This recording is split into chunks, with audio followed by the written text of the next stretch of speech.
Hi, everyone. We're going to get started shortly. We're just getting it all set up. This meeting will be recorded so that everyone is well aware of that and so that you know that the meeting is being recorded and transcribed for privacy policy, just in case you're wondering.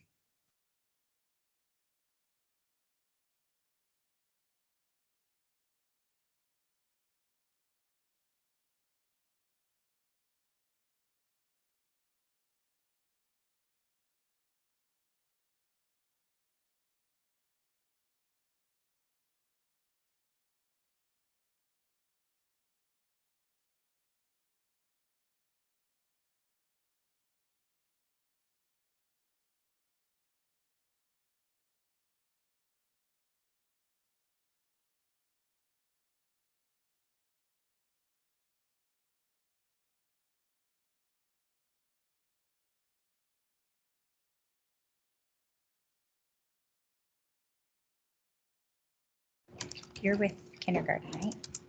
Jamie, you're in and your mic's off.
Hi, good evening. My name is Jamie Fowler.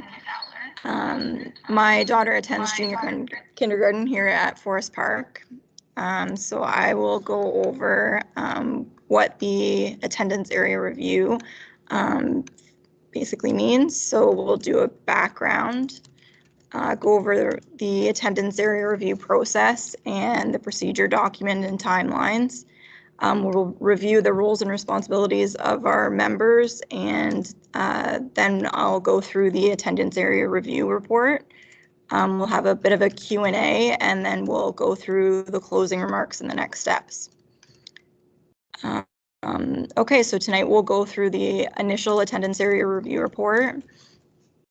We had a committee meeting back on February the 2nd. So we'll go through those slides coming up. Then what was planned was the subcommittee meetings that we're hosting tonight to get public feedback and school feedback.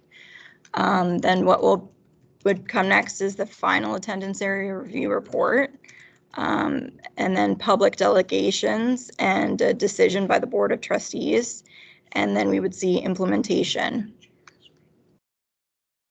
So for timelines, the initial attendance area review report by the Board of Trustees was done in November. And then we saw our meeting in February.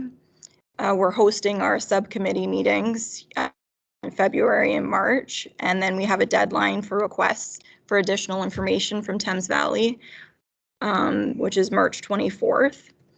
April 11th, we'll see the last day for the subcommittee meetings, like our meeting tonight. The April 25th would be the deadline for the subcommittees to submit our reports back with the school and community input. And then between April and May, we would the board would review the public feedback and prepare the final attendance area review report. May, they would present that final report to the Board of Trustees, and then there would be public delegations, and in June, the decision would be made by the Board of Trustees. The earliest date for the implementation of any of these potential boundary changes we would see in September 2024. So the composition of our subcommittee, sorry, just give me a second here. Yeah. So we'll go over what the initial attendance area review report is. So a little bit of background information. Kettle Creek has a rated on the ground capacity of 363 students. They're seeing accommodation pressure due to the temporary accommodation of the Southeast St. Thomas holding zone in the Orchard Park area. And also due to residential development in Port Stanley. The city of St. Thomas is seeing growing accommodation challenges across all English track schools due to the growth in the peripheral areas and the facility underutilization and lower enrollments within the central areas. So we'll see that in Forest Park and Elgin Public Schools. Southold Public School is currently at full capacity, but they're expected to increase above that 654 students due to residential development in Talbotville, as well as additional land in St. Thomas designated for residential development. So this utilization map basically just goes over the two schools you see in turquoise. Their capacity facility utilization is between 50 to 75%.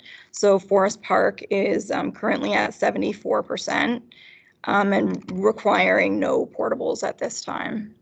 The two schools in green are between 75 to 90% utilization.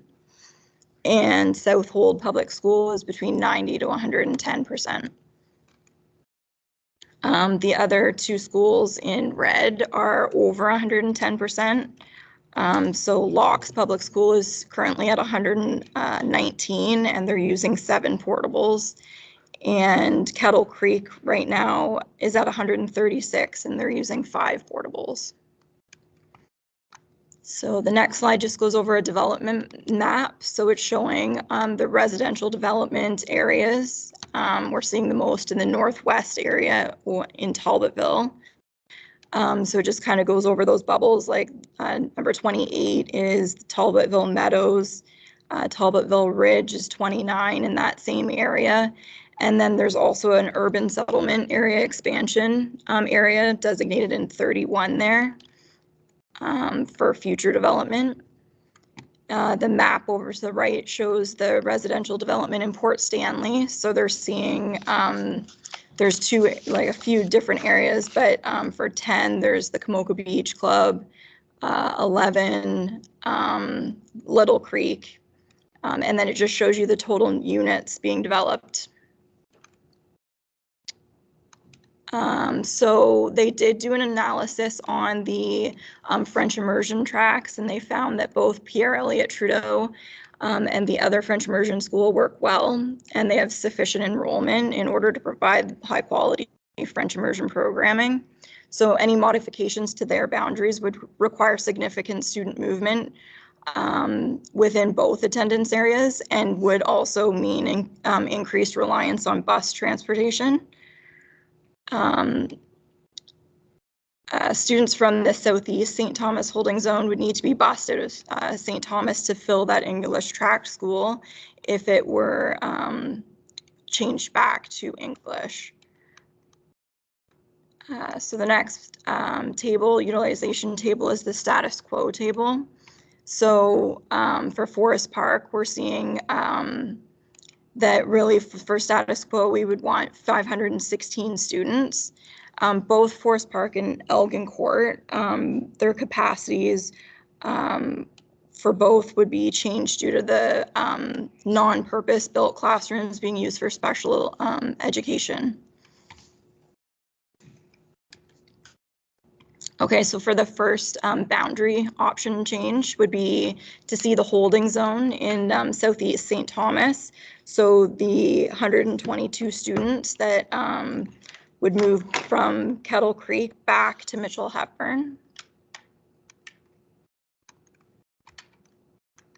So the next table just shows the utilization once those 122 students are moved back from Kettle Creek to Mitchell Hepburn.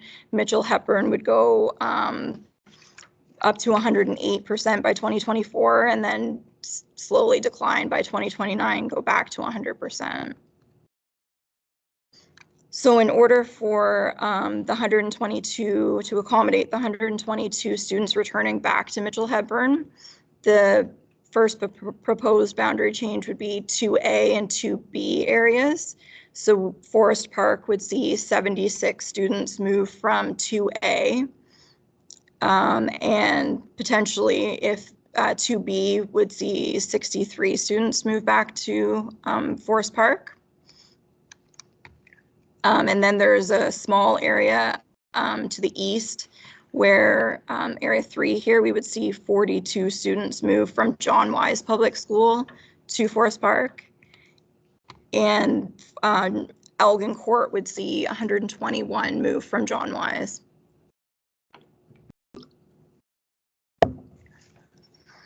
So this utilization table just goes over 2A. So seeing that area of 2A, 76 students move back to move to Forest Park, our utilization would go from 74%. We would see it grow to 98% by 2024, and then decline by 2029. It would go to 91%.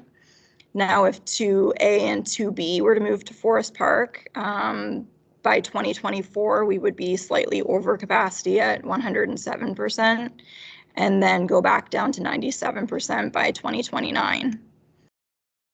They've just noted here this option that additional space at John Wise would be used to accommodate students from Southold and June Rose Public School.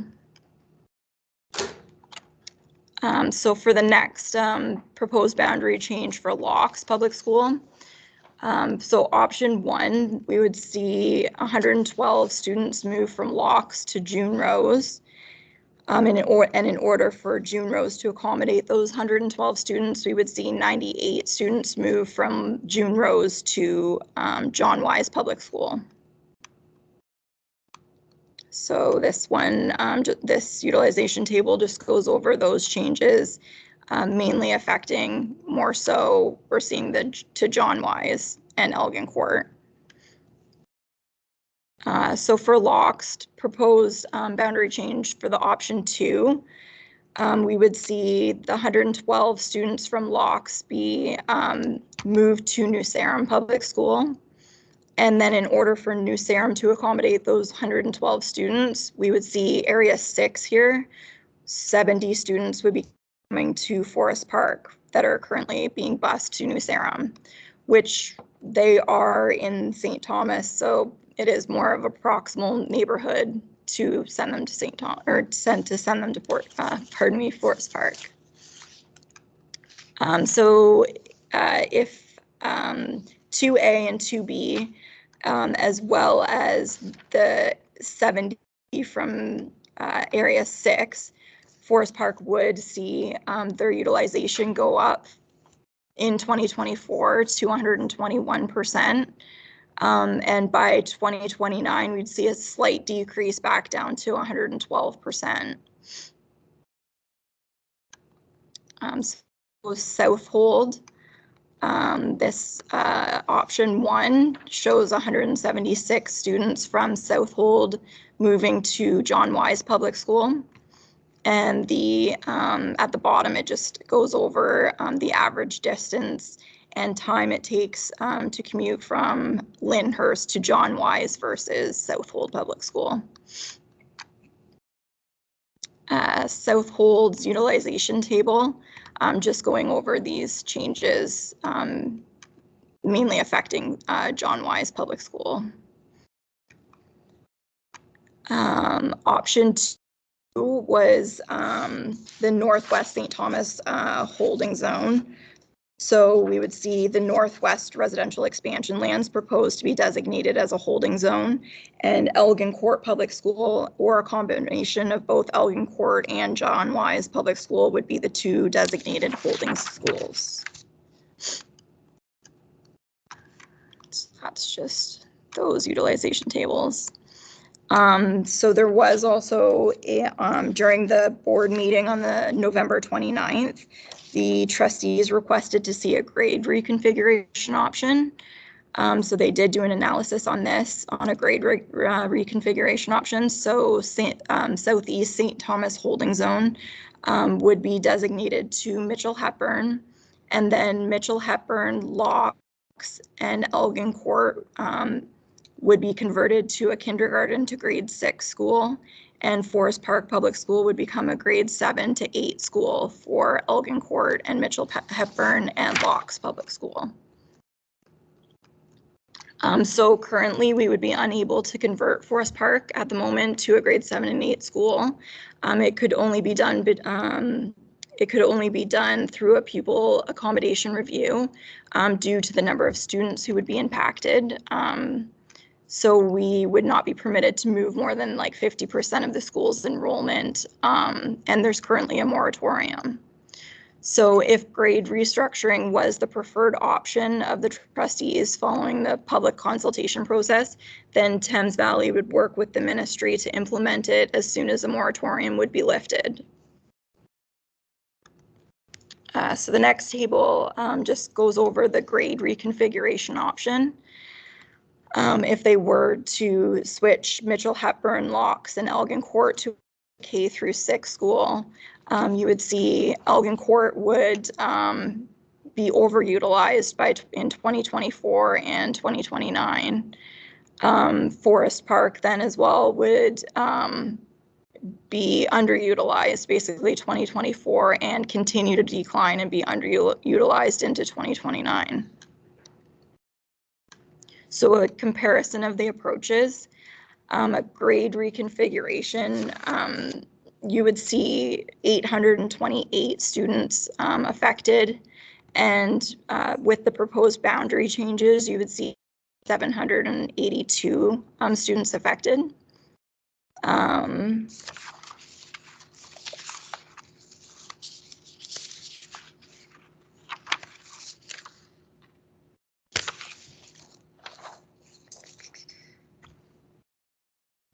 And then, yeah, another important aspect to note is that if grade configuration would be the choice, then 79% of students at Forest Park would be relocated to Elgin Court Public School. Okay. So we'll go over any questions.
All right, if no one has any questions, we just wanted to also mention that you can visit the Thames Valley District School Board website, the St. Thomas Attendance Area Review page.